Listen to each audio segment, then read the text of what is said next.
Happy New Year to you all. Wonderful to have you all here to celebrate the beginning of the new year. Every year is wonderful. Every year has new wonders and new challenges ahead, as you know very well. But in particular, each year, each new year is an opportunity for us to begin with a new attitude. And when I say that, please be very clear, I do not mean making New Year's resolutions. Sorry, but I'm not a believer in New Year's resolutions. I don't think they work many times. In fact, sometimes they backfire, as it were, when you stop following your New Year's resolution after a day or two and you feel guilty. How is that helping you? I don't know. What we're talking about is not adopting a New Year's resolution, but developing a new attitude, inculcating a more healthy way of seeing ourselves, seeing our lives, seeing the world around us. And that's what we're going to talk about today. A particular attitude taught by the teachings of Advaita Vedanta, which can be so much more effective than a New Year's resolution, because it leads to an inner transformation. So the attitude for us to discuss today is called sarvatma bhava. Bhava means a state of being or a feeling, a state of being sarva atma, the state of being the atma of all, the self of all. This statement, sarvatma bhava, can be understood at several levels. In the most profound Vedantic level, as many of you have learned in our classes here, sarvatma bhava refers to the fact that the consciousness which is present in your experience right now is not different from the so-called universal consciousness, the consciousness that pervades the universe. Some of you are familiar with the terms jivatma and paramatma. Or how do you say in Hindi? Ek hi hai. They are but one. We make this artificial division, but it is indeed an artificial division born of ignorance, and we have the teachings of the ancient rishis in the form of Advaita Vedanta to lead us to that discovery. And let me emphasize the fact that it's a personal discovery. It's not a matter of belief. This is one point that really sets Advaita Vedanta separate from so many other traditions. This is not something for you. If you believe, I am supreme consciousness, I am supreme consciousness, and then your spouse looks at you funny, and you get angry or hurt or upset. What happens to supreme consciousness? Oh yeah. So my point is that it's not a matter, belief is not enough. Belief is a wonderful starting point, but it's not enough. What we're after in following the teachings of Vedanta is not a belief, but rather a shift of understanding. A shift of understanding that leads to a kind of inner transformation. And inner transformation, as I said, in terms of how we see ourselves in the context of this world. We generally see ourselves as what is me versus them. This is a huge problem.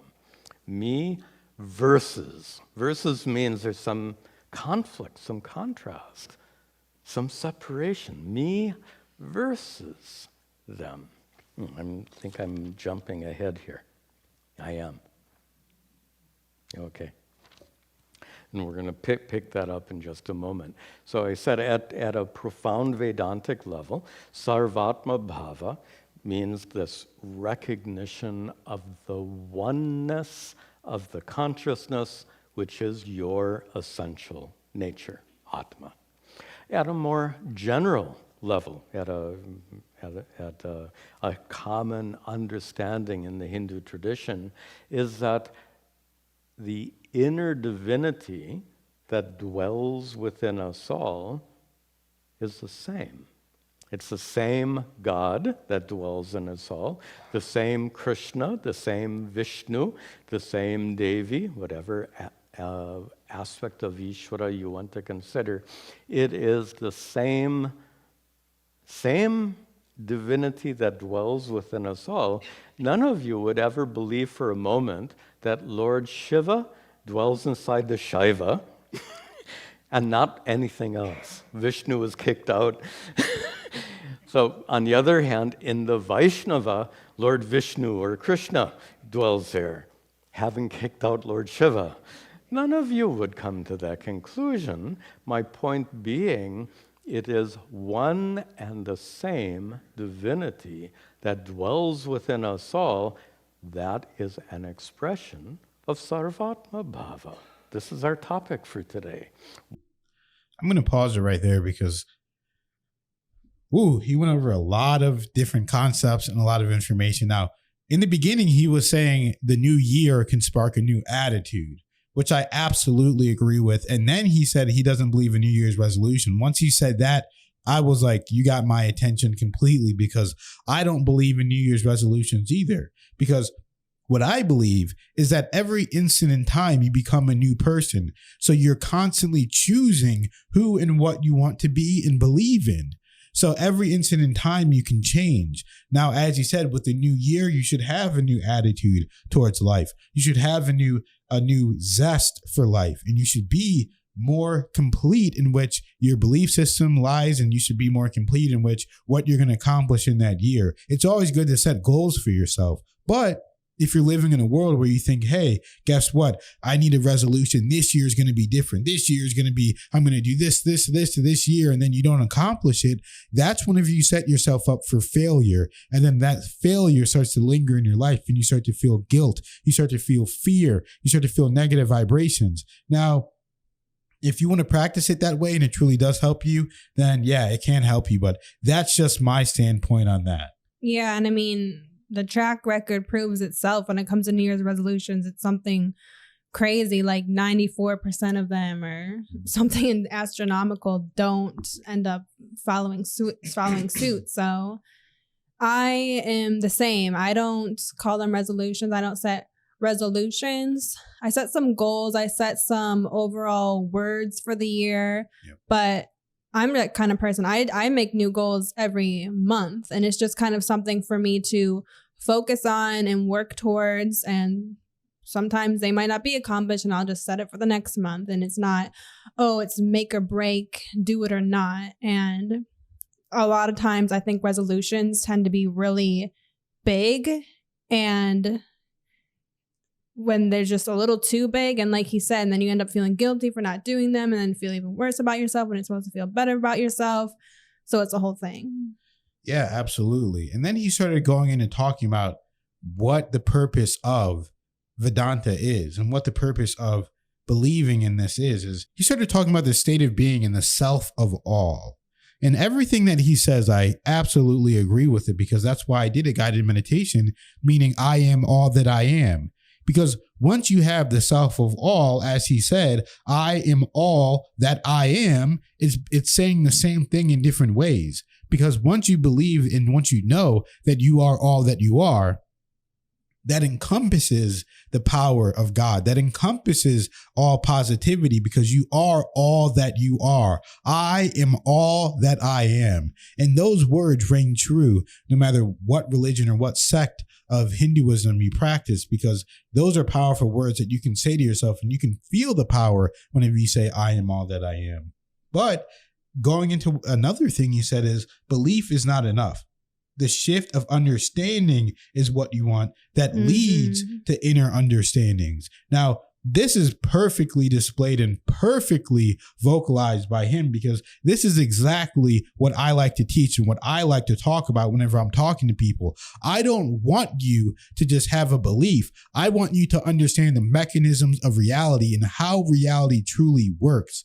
That is why I tell Kelly all the time, and she knows this information, but we talk and discuss different topics constantly. That's why I love her so much, because it's so fun and interesting having a wife that knows this information, knows these topics, but we're always talking and discussing about, hey, this is why we shouldn't be mad about this. This is why we shouldn't care about this. Because at the end of the day, if you understand the mechanics of reality, you understand that we are all one. You understand that God is within all of us, and we can recognize God within us and within our brothers and our sisters and everyone that we come into contact with. Mm-hmm. If you understand the way that reality works and realize that people play a certain role in your life, whether it's good or bad, whether it's good or bad is just a matter of perception and how you perceive it. So if you understand how reality works and the mechanism of reality, then you no longer have a belief, you have an understanding, because a belief can lead you in the wrong direction, but an understanding in itself can never lead you wrong, because you truly understand it and you truly know. And there's too many people out there that are confused, that don't have an understanding. They have a belief system that is incorrect. A belief can lead you to the wrong belief systems, but an understanding cannot lead you wrong, because you understand the true mechanics and the true way of reality. Yeah, I wrote that one down too, because that was a really good point made, that belief is not enough. And belief is obviously a great place to start, and it's the starting point. But it's kind of like how when we talked about on podcast episode 14, the difference between wanting something and desiring something, right? So there's layers to these things. So belief is a great layer to start with, but it really needs to be a full shift of understanding for inner transformation, which is exactly what he said. So it's shifting your paradigm, essentially, which is what we talk about often as well. So the belief is the start, but once you truly essentially almost do like a kind of like a lifestyle change, like it's a paradigm, it's what you live by, and it's a full transformation, because you can believe something, but it is possible to shift into a different, totally new reality. And the old you does not exist anymore. Like we mentioned before, like Bashar has said, that you can literally become a new person. Say you want to get over something you're addicted to, like smoking. You can literally get to the point where you never were addicted, because you're literally a new person in a new reality. So I think that's the difference, is what I see, that you literally shift to a different paradigm, a different reality, a total transformation, where this is now what you are. Oh, absolutely. Because you have to realize that if all time is now, and you're shifting in between time, in between dimensions, and all time is now, then once you change, you completely and totally and utterly change. So if you're addicted to something, and you can't just be halfway in, halfway out the door and say, oh, I'm changed, and you're really not. But once you actually truly change, then you become the person that has never been addicted in the first place, because all time is now, and you're living your life in that way in which you were never addicted at all. So it's completely gone. The desire for drugs, the need for drugs is completely gone out of your life. Mm-hmm. Exactly.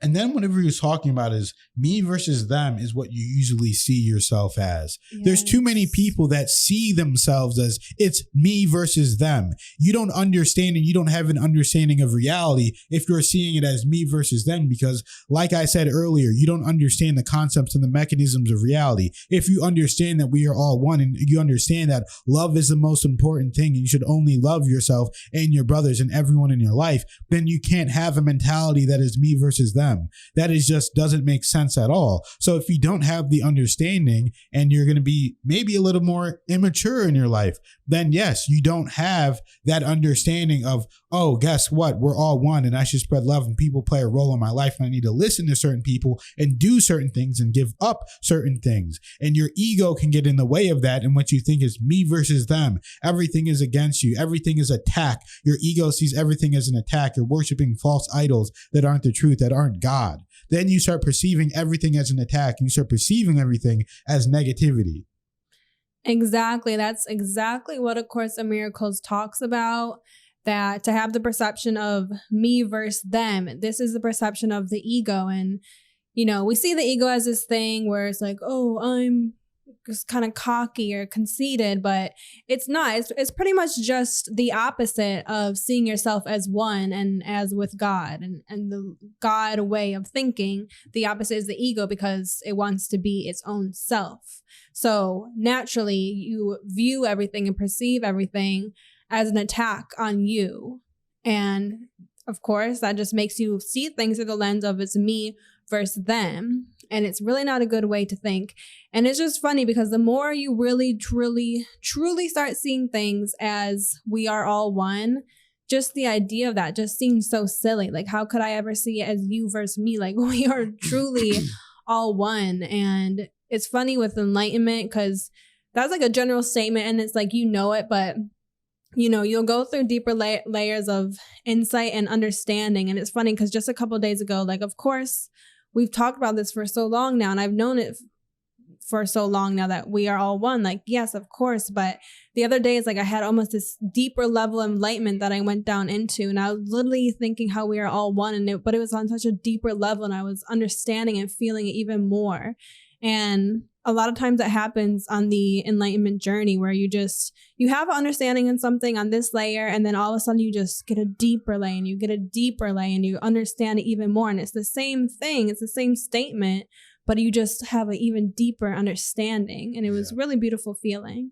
Because a lot of times, if you're feeling separation between someone else, if you're feeling it's me versus them, if you're feeling that you're being attacked, then you're experiencing separation from all that is. You're experiencing separation from God. You're experiencing separation, which is negativity. Positivity is coming together. Connection is growing, is expanding, it's moving. Negativity is disconnection, and you have a disconnection of people. If you're starting to notice you're being disconnected from certain people, you're being disconnected from certain scenarios, you're thinking negative, you're trying to hide things. That's all negative vibratory planes. And it goes back to feeling guilt. It goes back to feeling separation. All of your problems are just a matter of separation from God. That's it. Because if you're your highest self and if you're living your highest purpose, then you're connected to God in every way. That's what you need to realize. Everything has to do with the separation of God. That's where all sickness comes, illness, everything comes. Because you truly heal the instant that you realize that there is nothing to heal at all. Yeah. And that God is within you and there can only be perfection where God resides.